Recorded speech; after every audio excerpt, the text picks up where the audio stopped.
ರಾತ್ರಿ ಉಳಿದಿರುವಂಥ ರೈಸ್ನಿಂದ ಬೆಳಗ್ಗೆ ಫಟಾಫಟ್ ಅಂತ ಈ ಥರ ಕರಿಬೇವಿನ ಚಿತ್ರಾನ್ನನ ಮಾಡಿ ನೋಡ್ರಿ.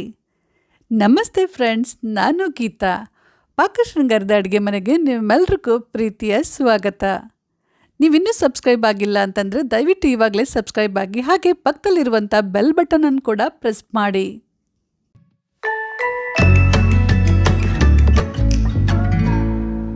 ಮೊದಲಿವಾಗ ನಾನು ಒಂದು ಕಡಾಯಿನ ಬಿಸಿ ಮಾಡೋಕ್ಕಿಟ್ಬಿಟ್ಟು ಒಂದು ಅರ್ಧ ಟೀ ಸ್ಪೂನಷ್ಟು ಎಣ್ಣೆ ಮತ್ತು 1 ಕಪ್ನಷ್ಟು ಕರಿಬೇವನ್ನು ಹಾಕ್ತಾಯಿದ್ದೀನಿ.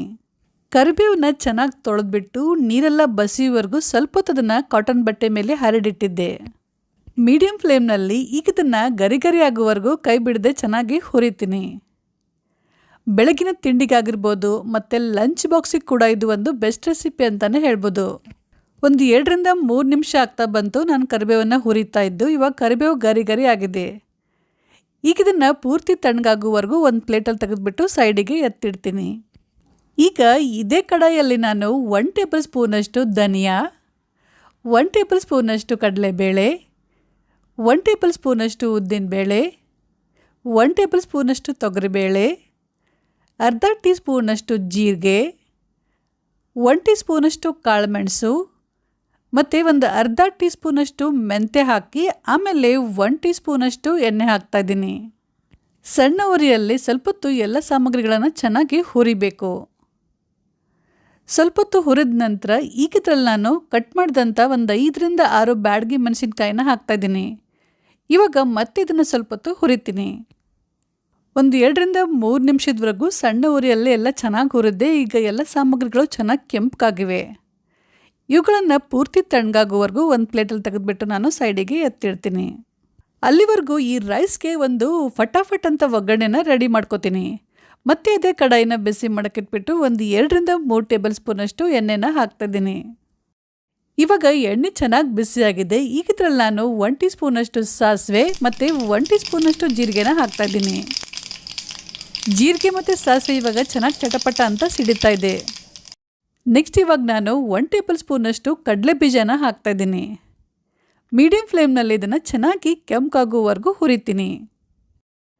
ಕಡಲೆ ಬೀಜ ಇವಾಗ ಚೆನ್ನಾಗಿ ಕೆಂಪಾಗಿದೆ. ಈಗ ಇದರಲ್ಲಿ ನಾನು 1 ಟೀ ಸ್ಪೂನಷ್ಟು ಕಡಲೆಬೇಳೆ, 1 ಟೀ ಸ್ಪೂನಷ್ಟು ಉದ್ದಿನಬೇಳೆ, ಸ್ವಲ್ಪ ಕರಿಬೇವು ಮತ್ತು ಒಂದು 2 ಒಣಮೆಣಸಿನ್ಕಾಯಿನ ಹಾಕ್ತಾಯಿದ್ದೀನಿ. ಈಗ ಇದನ್ನು ಸಣ್ಣ ಉರಿಯಲ್ಲಿ ಮತ್ತೆ ಸ್ವಲ್ಪ ಹೊತ್ತು ಹುರಿತೀನಿ.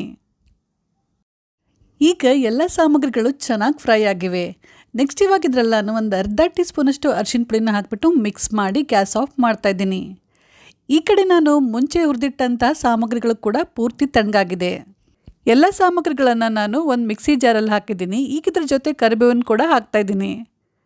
ಮತ್ತು ಒಂದು ಸ್ವಲ್ಪ ಹುಣಸೆ ಹಣ್ಣು, ಒಂದು 1/4 ಟೀ ಸ್ಪೂನಷ್ಟು ಇಂಗು ಮತ್ತು ರುಚಿಗೆ ತಕ್ಕಷ್ಟು ಉಪ್ಪನ್ನು ಕೂಡ ಹಾಕ್ತಾಯಿದ್ದೀನಿ. ಈಗ ಇದನ್ನು ನಾನು ಮಿಕ್ಸಿಯಲ್ಲಿ ನೈಸಾಗಿ ಪುಡಿ ಮಾಡ್ಕೊಂಡು ಬರ್ತೀನಿ.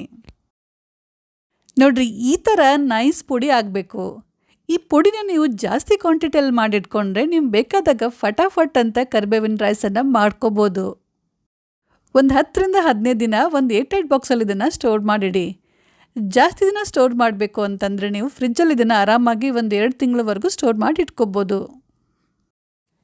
ಈಗ ನಾನು ಮತ್ತೆ ಗ್ಯಾಸ್ ಆನ್ ಮಾಡಿಬಿಟ್ಟು ಸಿಮ್ಮಲ್ಲಿ ಇಟ್ಟಿದ್ದೀನಿ. ಇವಾಗ ಇದರಲ್ಲಿ ಒಂದು 2 ರಿಂದ 3 ಟೇಬಲ್ ಸ್ಪೂನಷ್ಟು ರೆಡಿ ಮಾಡಿದಂಥ ಕರಿಬೇವಿನ ಪುಡಿನ ಹಾಕ್ತಾಯಿದ್ದೀನಿ.